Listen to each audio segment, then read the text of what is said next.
The court will please rise. The 102nd District Court of the Roman Empire is now in session. The Honorable Cletus Marcellus presiding.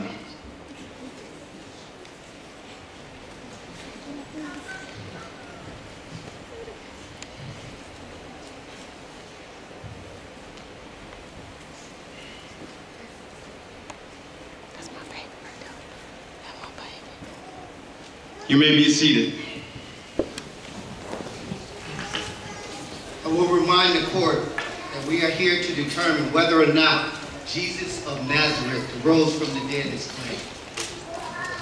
We will hear testimony of the affirmative case as it will be presented by Ms. Connie Flavius on my right, and the testimony of the negative case as it will be presented by Mr. Antonio Gaius on my left. Are both you ready to proceed? We are, Your Honor. Bailiff, you may swear in the jury. The jury will please rise. Do you, the members of the jury, solemnly swear to render a faithful hearing to the testimony to be presented to this court? And do you promise to render a fair and just verdict according to the testimony and evidence? If so, please let it be known by saying, "We do." We do. You may be seated. We will now hear the opening remarks of the attorneys. I will remind you that your remarks should be brief and to the point. State into the court the intent of your case. We shall begin with Ms. Flavius, representing the affirmative case. Thank you, Your Honor. I shall prove that Jesus of Nazareth, held by many to be the Messiah, arose from the dead Easter, 3 days following his death, and that this event is an authentic fact, documented by eyewitness accounts. Thank you. Mr. Gaius. Thank you, Your Honor. I wish to inform the court today that I shall prove to you beyond the shadow of a doubt that the resurrection of Jesus of Nazareth is nothing more than a hoax, and that it is nothing more than a fabrication of your imagination. Thank you, Your Honor. We shall now proceed to the testimony of the witnesses. Ms. Flavius, we shall begin with your witness. Your Honor, I call Mary Magdalene to the stand.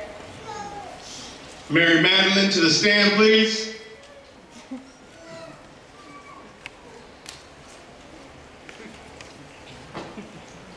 Raise your right hand and repeat after me. State your name, please. Mary Magdalene. Do you solemnly swear to tell the whole truth and nothing but the truth, so help you God? I do. You may be seated. Miss Magdalene, would you tell the court what happened to you on the morning of Easter?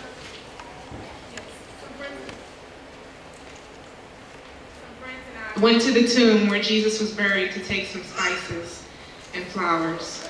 When we arrived, we discovered that the stone was covering the tomb was rolled away and Jesus' body was gone.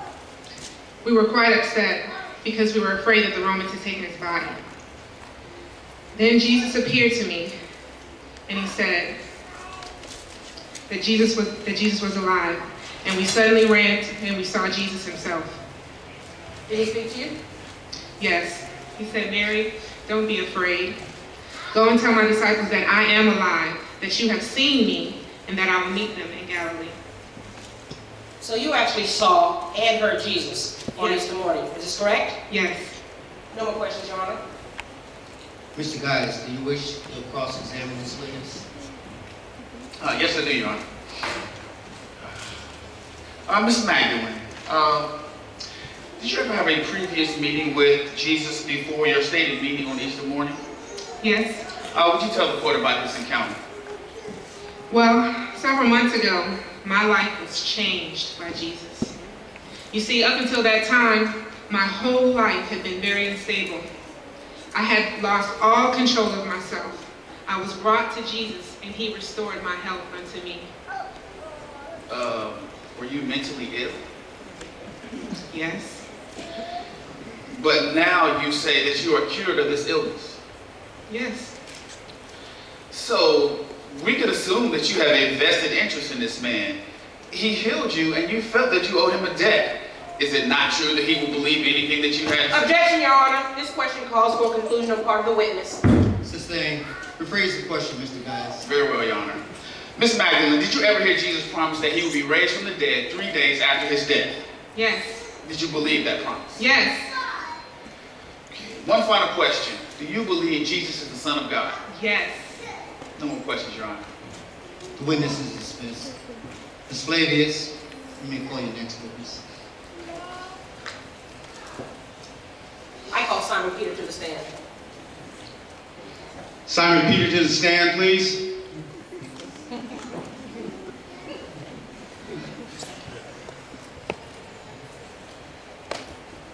Raise your right hand and state your name, please. Simon Peter.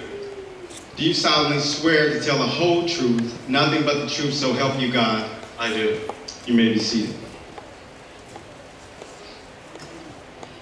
Good morning. Morning. Simon, would you tell the court what happened to you on Easter? Well, I got up early that morning and went down by the docks. I was depressed and I thought the fresh air would do me some good. And suddenly, Mary Magdalene came running up to me screaming Jesus had risen from the dead. At first, I thought she was having another one of her hysterical moments. But, I said it wouldn't hurt to go see for myself. So, sure enough, started on the way down there and I started to think about it. I got kind of excited and I started to run.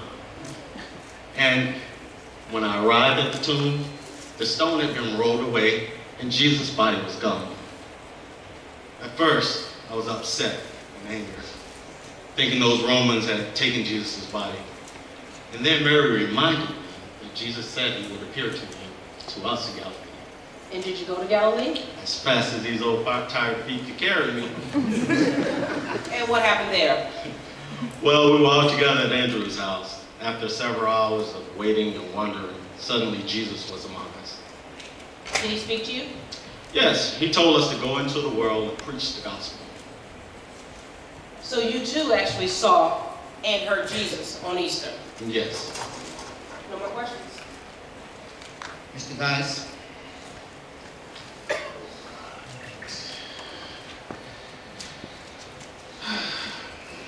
Simon Peter, could you tell the court what you do for a living? I'm unemployed at the moment. Have you ever been employed?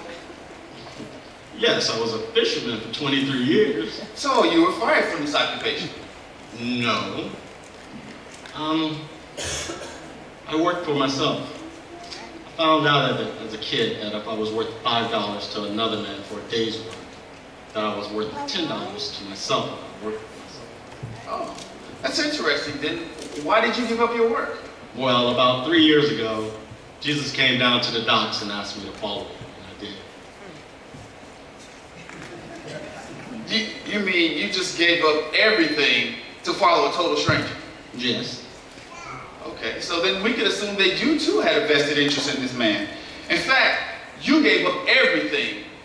Family, possession, profession, but he kind of let you down, didn't he? No, he didn't. He arose from the dead and fixed you, Romans. The witness will confine himself to answering the questions of the counsel.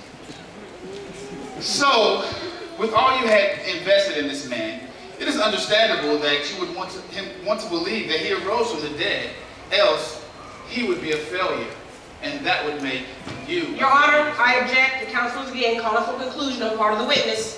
Sustained. I shall rephrase the question, Your Honor. Simon Peter, did you ever hear Jesus promise that he would be raised from the dead? Yes. And did you believe that?